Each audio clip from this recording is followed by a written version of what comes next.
জীবনে এত কষ্ট আর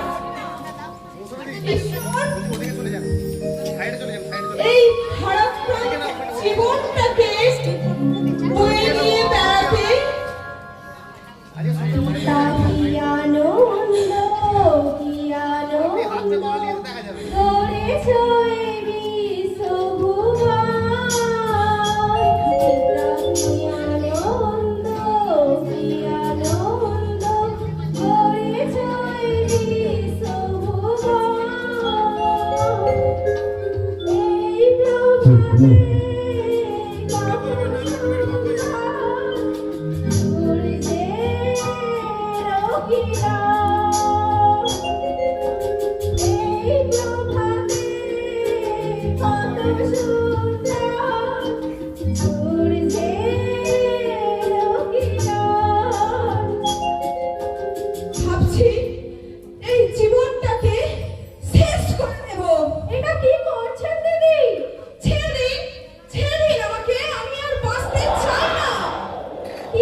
আমার জন্ম থেকে শ্বাসকষ্ট, স্বামী মদ খায়, কাজ করতে ইচ্ছা নাই, সংসারে বড়ই অভাব, ছোট ছোট সন্তান, পরের বাড়িতে কাজ করে সংসার চালাই।